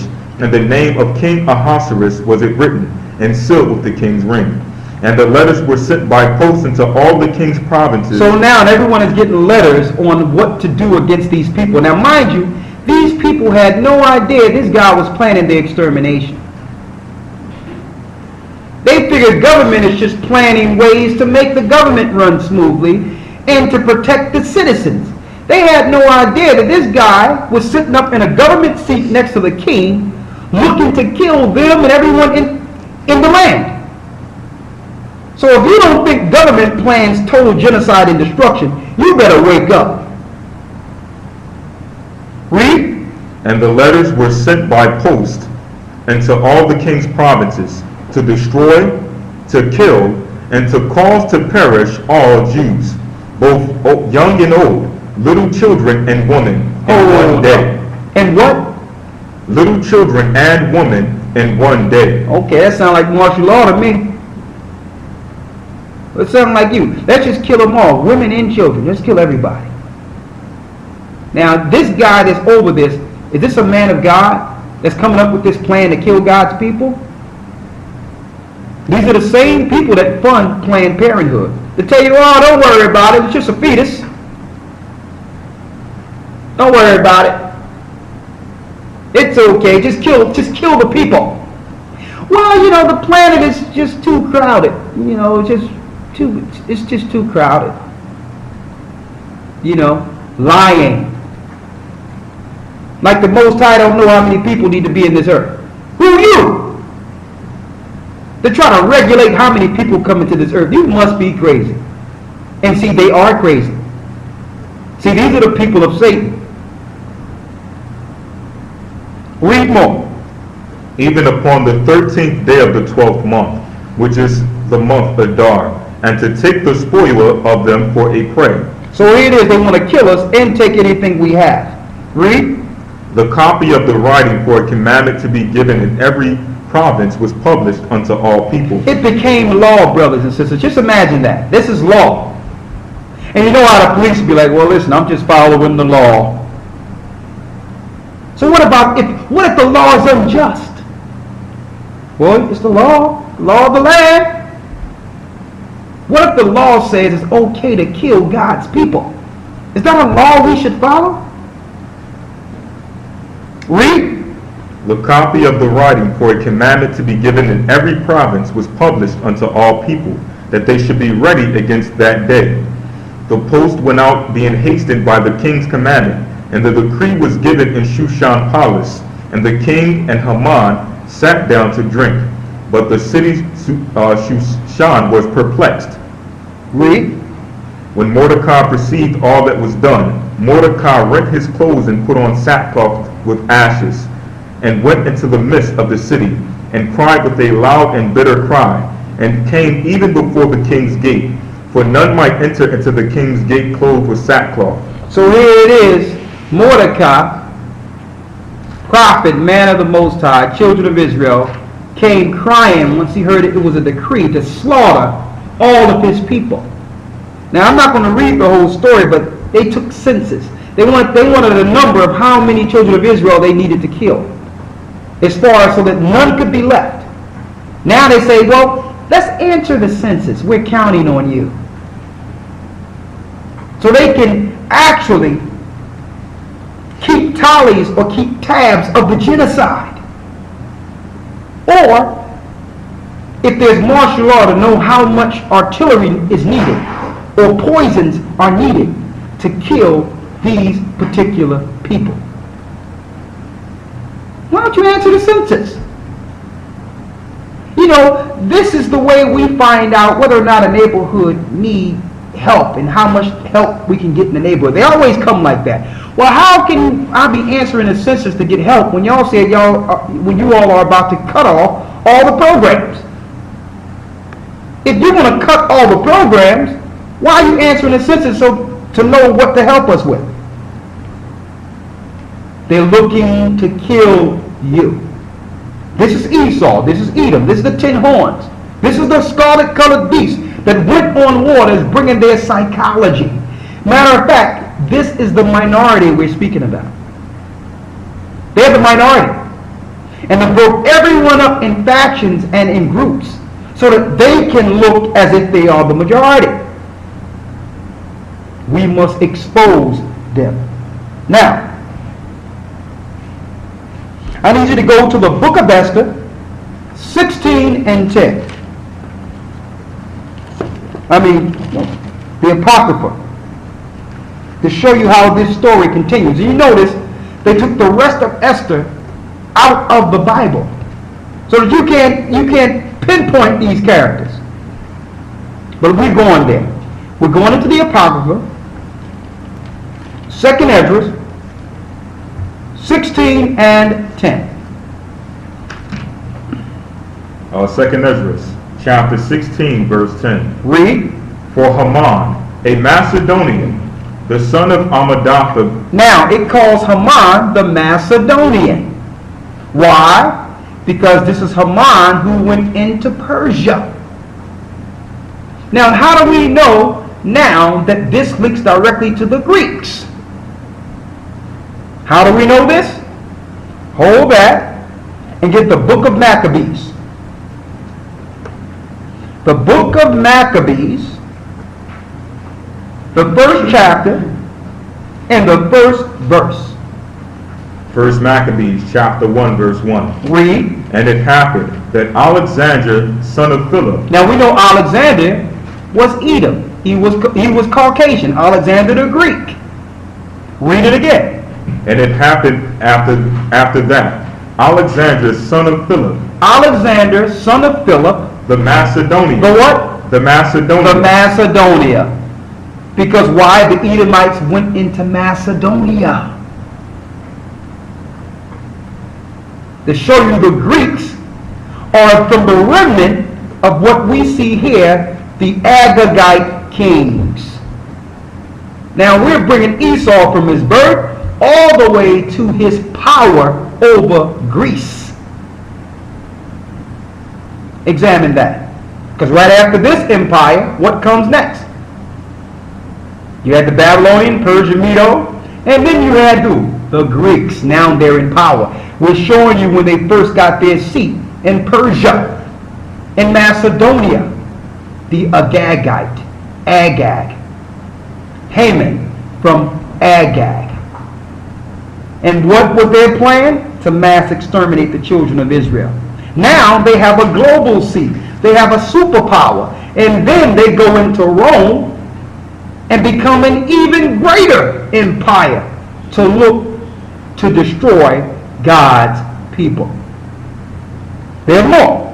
Read what you got in the book of Esther 16 and 10. Esther chapter 16 verse 10. Read. For Haman, a Macedonian, the son of Hamadatha, being indeed a stranger from the Persian blood, and far he was a what? And indeed being a stranger from the Persian blood. So he wasn't actually a Persian, he was an Edomite living in a Persian area. See, this is how Esau hired himself. He'd go into areas, get power, get conquest, and just claim another name. Oh, I'm coming from Europe to take America. Now, America name is Azareth, but I'm just going to call it America.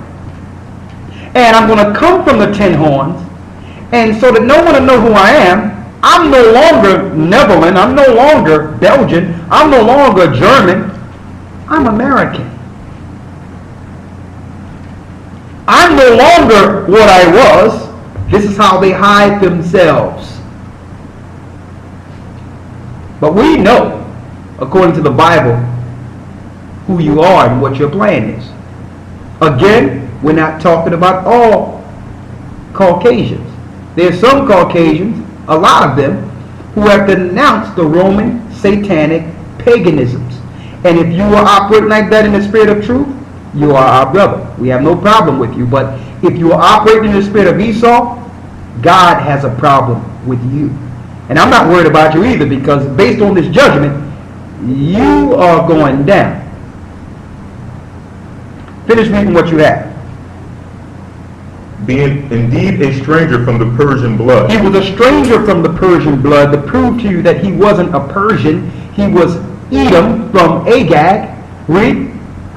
And far distant from our goodness, and as a stranger received of us, had so far forth obtained the favor that we showed toward every nation, as that he was called our father, and was continually honored of all men, as the next person unto the king. But he, not bearing his great dignity, went about to deprive us of our kingdom and life. See that? But they wanted to deprive Israel of our kingdom and our life. So they are set up to try to stop us from living according to God, according to the scriptures. They're set up to do that. They watch us carefully and put things in place to make it hard for us to actually follow the laws, statutes, and commandments of the Most High. And then they'll try to hijack our understanding and say, okay, we worship the Sabbath. So that no one can recognize that they're actually Edomites, that don't even follow the Most High or Christ or the Bible itself. They play on both sides of the fence with a conspiracy in an effort to kill and destroy God's people through genocide, and they've always done the same.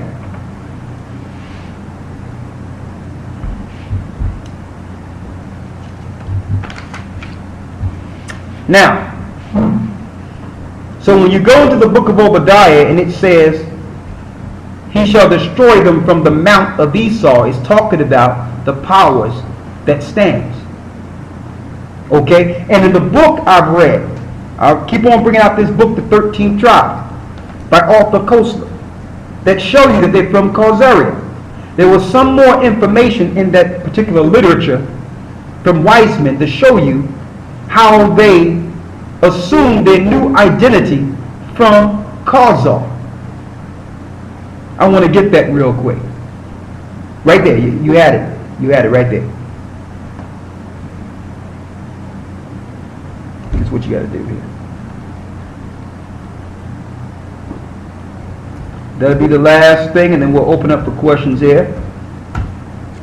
Right there. The origins of the Jews. It says many references.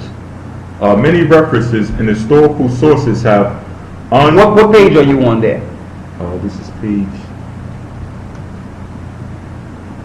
9. Page 9, The Legacy of Esau and Edom by Charles A. Wiseman. It says many references in historical sources have unequivocally identified that the bulk of the Ashkenazi Jews were derived from the people known as Khazars. It says many references in historical sources have unequivocally identified that the bulk of the Ashkenazi Jews were derived from a people known as Khazars. Read. The original Jewish encyclopedia. The original Jewish encyclopedia of 1905 revealed that the main stock of the Jews came from this Asiatic people known as Khazars or Khazars. They came from these Asiatic people known as Khazars or Khazars. And when it says Asiatic, you have to realize Europe was originally part of Asia before it was taken by the Macedonians or the Edomites that took over Macedonia under Philip and Alexander the Greek. Now there's more.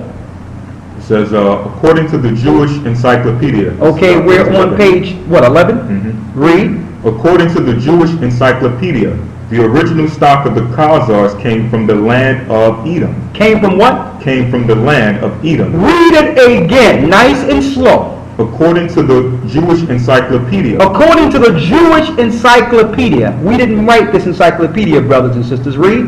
The original stock of the Khazars. The original stock of the Khazars. Where are you here? Page 11. Show me where you at. According to the Jewish encyclopedia, the original stock of the Khazars came from the land of where? Of Edom. Of who? Of Edom. What? Of Edom. Of Edom. That's in the Jewish encyclopedia, brothers and sisters. This is all sources that you can research yourself. They can't hide no more. And you know what? They don't care to hide because they've assumed their position now. They own the military. They got NATO going. They have double-crossed the Arabs. They want World War III.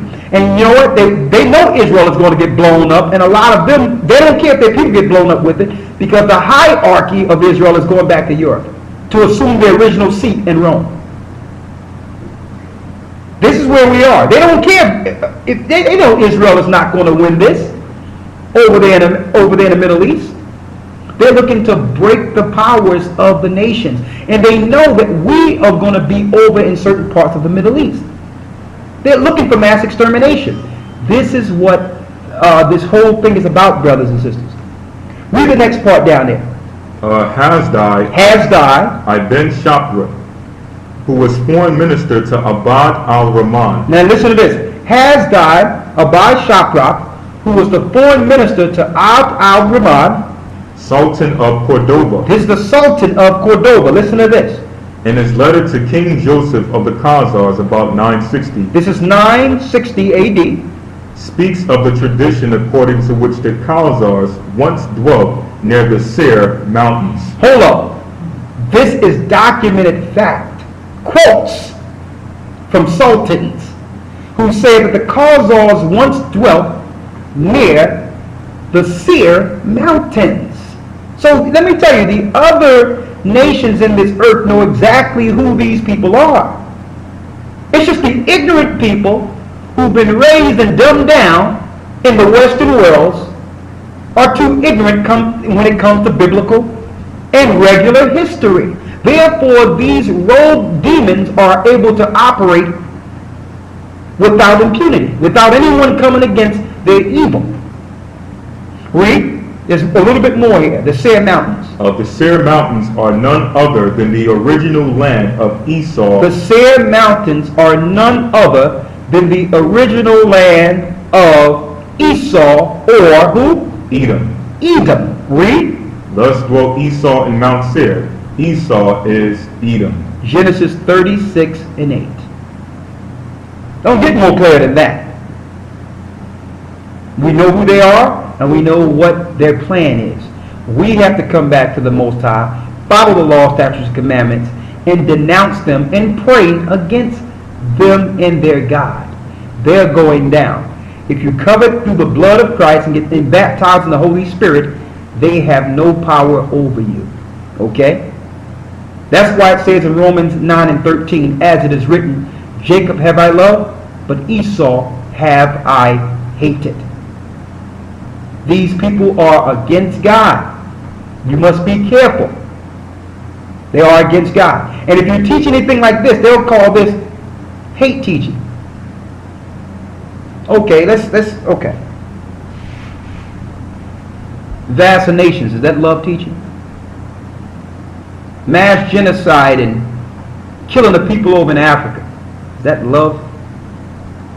Using your harp systems to kill the Haitians, the Levites over there, and depriving them of the resources to actually reap the benefits of their own country. Is that love? North American Indians on plantations. Oh, there's a lot of love right there. But if I tell you the truth and identifying the evils that are done to not only the people in America, but people all around the earth, dropping love bombs on Libyans? Is that love? What about the 1 million Iraqis who are dead? They go a lot of love right there. But here's the reverse psychology. If you reveal their evil, they taught you to believe it's hate. Love is truth. Christ says, you shall know the truth, and the truth shall make you free. Read the book of Obadiah sometimes. They cannot hide themselves. Again, but if the other nations put down the evils of their fathers and follow the God of Abraham, Isaac, and Jacob, and get baptized in the blood of Christ, there's hope. But don't come to infiltrate, because those days are far behind us. If you come in to build, we're with you. If you come in to destroy or to try to taint it or spin it, you got a problem not with God's people, but with God himself. All right? I hope those details, as a matter of fact, we're going to make this a deeper part of the lesson in the academy that you all can be a part of. If you send an email to gatheringas1@aol.com and let us know that you want to be a part of it. But we thought we would take an overview and go into more biblical lessons to give you some understanding. And we hope that helped. With that, we're going to say shalom, and you can prepare for the law class. In the meantime, we'll open this up for questions. If you're looking to have questions on this particular topic, I'll open it up for questions for 5 minutes, and then we'll have to see you off and say, have a blessed Sabbath.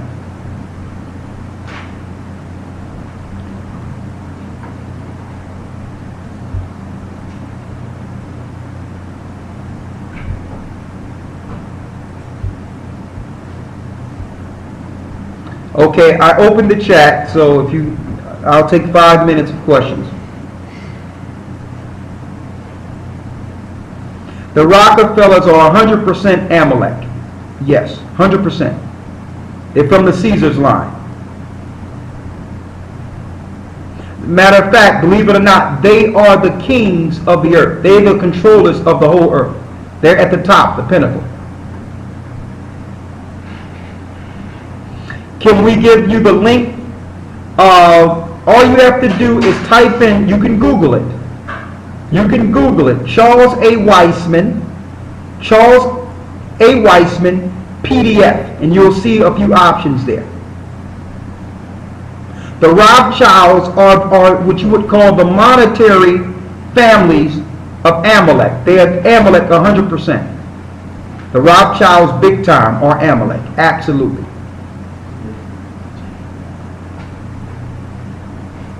Now you have a few families who are not a part of that, like the Kennedys, who actually got in through popular demand. John F. Kennedy was able to get in, and they still wanted to be able to control him. If they can't control you, then they'll put in a Zionist vice president who can go with the plan if the president decide to do its own thing. So usually the vice presidents are really those who are controlled by the masses. I mean, by the Amalek powers. All right? Just like you got Joe Biden now. He's really one of the main guys under Barack Obama, even though Barack Obama is going to do a perfect job. He's a Satanist. So the Bushes are also Amalek. The Queen of England, Amalek. It doesn't say Esau married an albino. Don't get those messed up. He married Canaanites. And when you look in the book of Leviticus 13, it tells you about the curse of leprosy that was placed on parts of Canaan. That's where Esau got his wife. It wasn't albino. They were actually turned lepers, clean lepers.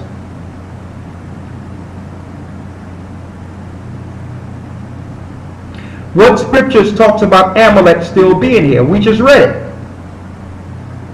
We showed you them being from Persia, called the Macedonians, and then we showed them the Macedonians linked to Philip and Alexander the Greek in Maccabees, the 1st chapter, to show you the bloodline.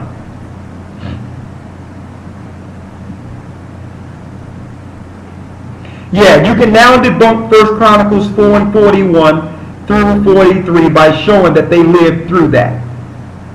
We gave you the date, and we also gave you the name he was going under, Haman, the son of an Agagite. The Agagites are Amalek. And then we showed you how they passed from there to the Persians up until Philip, which is Alexander the Greek's father.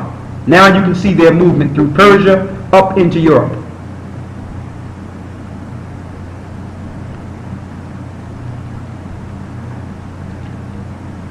Well, if you, the person says you looked into your state laws on immunization shots, and you can be exempt from taking these shots. What I would like you to do is send that information so that can be, so that the brothers who are dealing with the site can put that on the site, and we can make that a news blast so that other people will know what steps they can take to avoid the poisons and death of vaccinations. The sicknesses. You get asthma from vaccinations. You get brain damage from vaccinations. You get poor hormone growth, poor physical growth. It weakens you. It dumbs you down. It lowers your IQ. It makes it hard to learn. Attention deficits. All that comes from vaccinations. Muscular sclerosis, leukemia, all your muscular diseases. Even when you get Jandra, when they say your baby has Jandra, they give you that when the baby's born. So you got to watch they don't prick the baby's feet when the baby's born.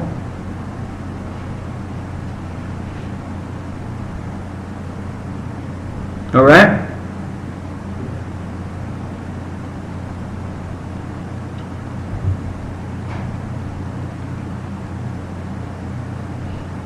Your Dan lesson will be coming very soon.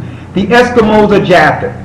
And that proves to you that the Japhetic people were originally from Russia and Asia because they're from the Mongols. Alaska was, believe it or not, is really part of Russia. To prove to you the original Russians were Asian.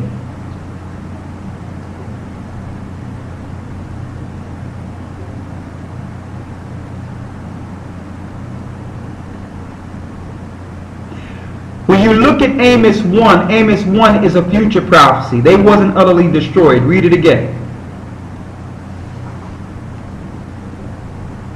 That's future prophecy. Those are the prophets. Okay? Yes. Ireland, Iceland, Greenland, all of them are Edomite lands. Scottish, they're all Edomite lands now. Those are all Edomite lands. But of course, Israel, after the Dark Ages, were in those lands. The same way, it's a melting pot now. You have all people, but predominantly the rulership of these particular lands are Edomites. Harad was Amalek, 100% Idumean, from his father Antipas. His father Antipas was set up under Julius Caesar around 50 BC. Antipas was 100% Idumean. Julius Caesar, Idumean. These are Edomites.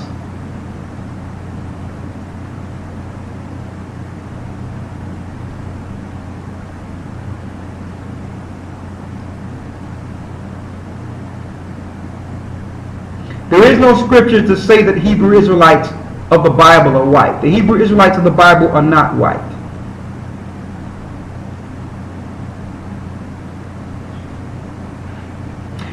You are correct there. This is why Europeans call themselves dukes. When you go into Genesis 36, it'll show you the dukes of Esau. That's why they call themselves dukes today. You are correct.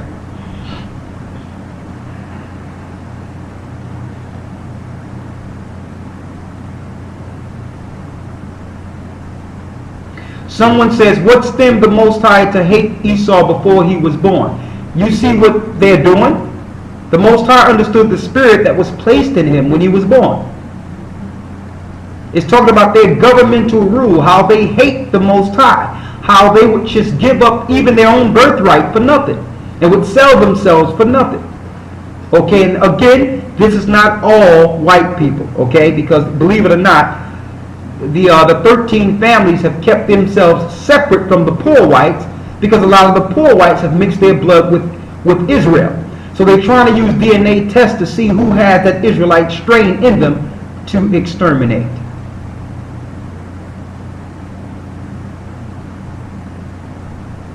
You can get Canaan was struck with leprosy. Where's that? Leviticus 15, Leviticus 13.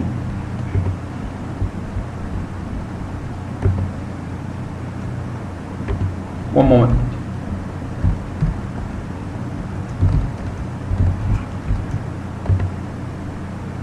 Leviticus 13, you can read about that, where the Most High, he told the priest when you go into the land, when something happens and the curse of leprosy comes on people in the house, he told them what to do, the prayers to do, because that area was struck with leprosy. So the Most High told the Levites, this is how you handle this in that land where leprosy is. Okay? Because the Canaanites were dealing with leprosy. That was a curse that was put on them. Read Leviticus 14 and 34. 14 and 34. Read it. Leviticus chapter 14, verse 34. When ye be come into the land of Canaan, which I give to you for a possession, and I put the plague of leprosy in a house of the land of your possession. See that? And it goes into it. But it talks about the laws of leprosy to show you that that was there even before Israelites went into the land of Canaan. And when you go to Numbers 12, you can see that leprosy, like he turned Miriam white as snow.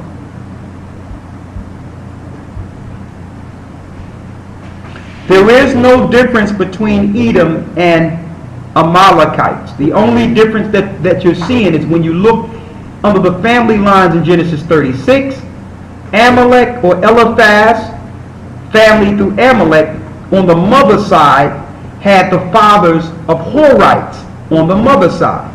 All the Edomites did not have that. If you want to know where to go, I'm not going to discuss that in public. You can send a private email. We'll tell you how to get with the church and how to go about migrating if you want to be with the church. If you want to do a deal outside the church, we'll give you general information. All right? And that general information, you can deal with it and plan within yourself. But in order to deal with the church with it, we have to make sure there's order with it. So we have to give you the details for that. Is the rapture real? There's no such scripture as rapture.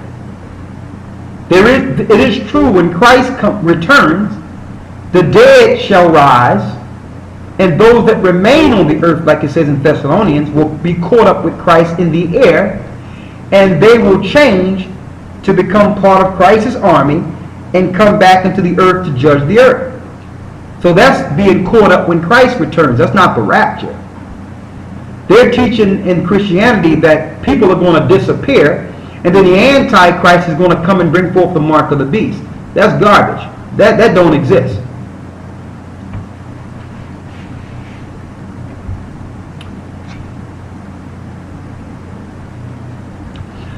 The Jewish people go by the mother's bloodline because Esau's wife had the bloodline of the Nephilim, the Horites.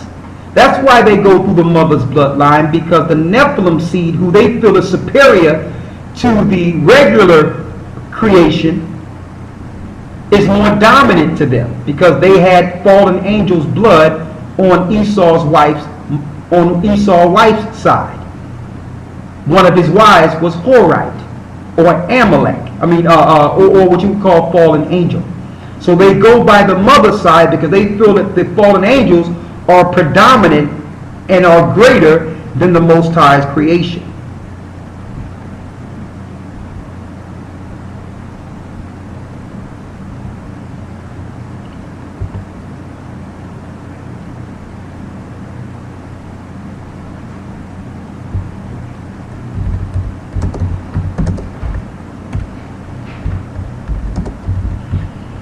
What you got? Okay, we're about to break down.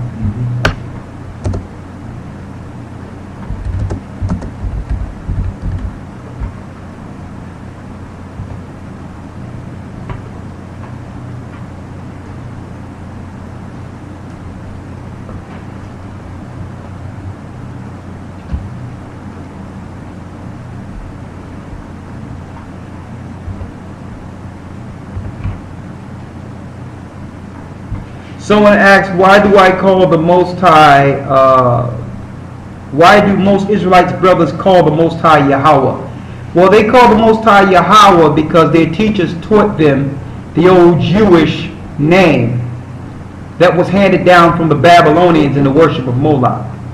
So they worship and they follow the YHWH that was handed down to them by the Jewish people.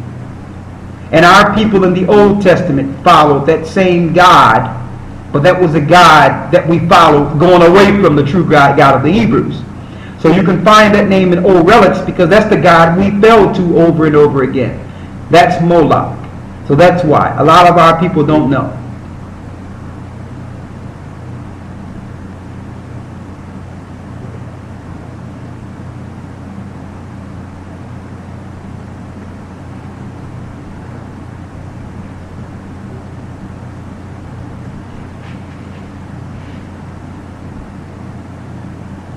Yeah, Tawaf Amar, we already answered that. He was living in Persia, but he wasn't a Persian. Sorry, he was Amalek. You would have to view the video again and check the sources. Okay. All right. What's the next question here?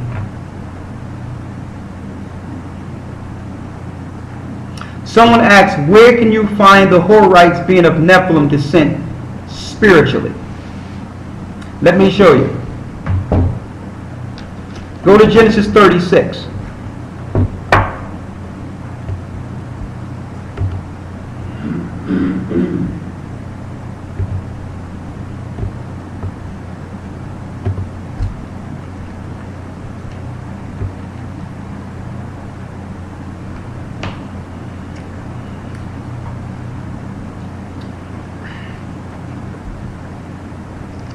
Let's go to Genesis 36 and 21 where it says Horite.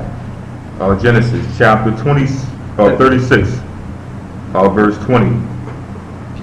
Go to 21. Read the 21. Verse 21. And Dishon and Esau, and these are the dukes of the Horites. These are the dukes of the Horites. When you look at that Horite there, it gives you the Hebrew breakdown of Horite, and I want y'all to look at this. It says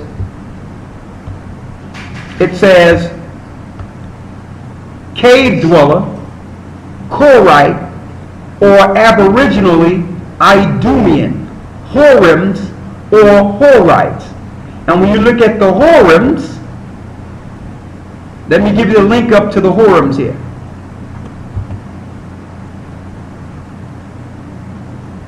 The Horims link to the Hittites. Read Genesis 36 and 2. Genesis chapter 36, verse 2. Read it. Esau took his wives of the daughters of Canaan, Adad the daughter of Elon the Hittite, and Aholibamah the daughter of Anah, the daughter of Zibeon the Hivite. The daughter of Hanah. Now the Hivites and the Hittites are Nephilim. Now, let's go to Deuteronomy 2 and 12. Read this. Deuteronomy 2 and 12.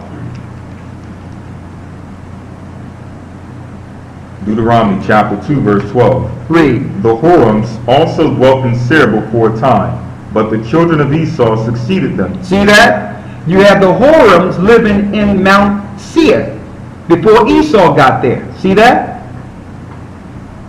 But the children of Esau succeeded them.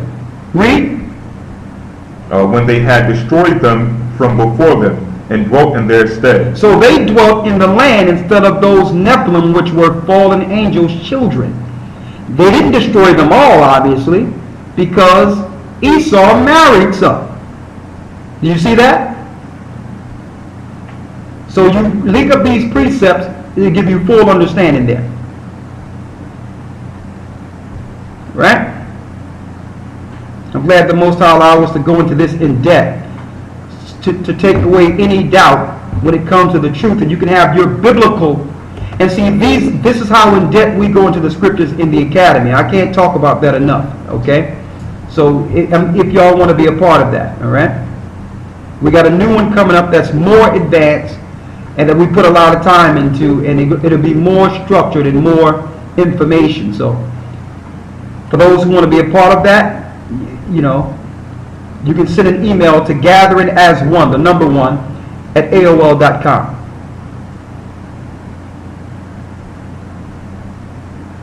If you want to know what's going on in the UK, whether or not that's Bible prophecy, because I went into that last night, you can handle that. But I know that what's going to happen is they're going to use what's going on in the UK and bring in martial law.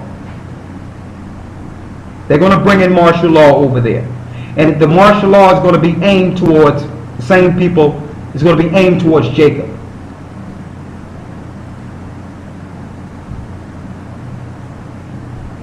Okay? Okay, here's the last scripture before we break down. Let's go to Romans 14, 5 and 6.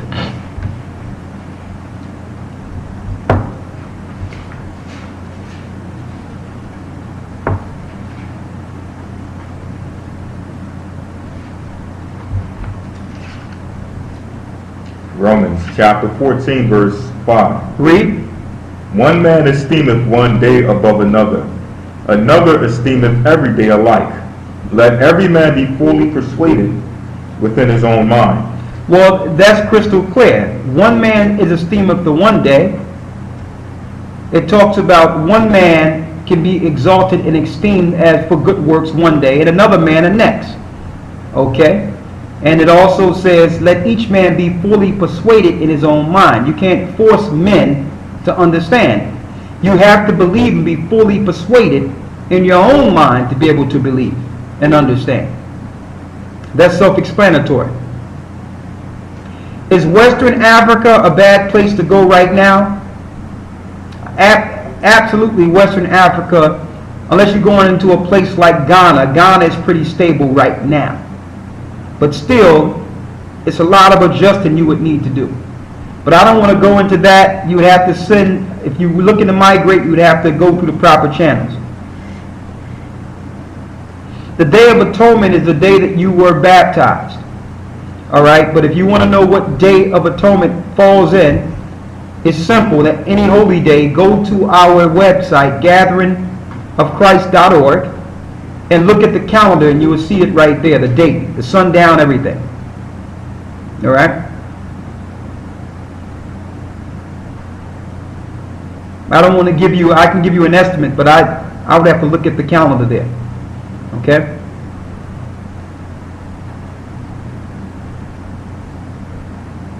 Why do the Jewish people always touch and pray on that wall in Israel?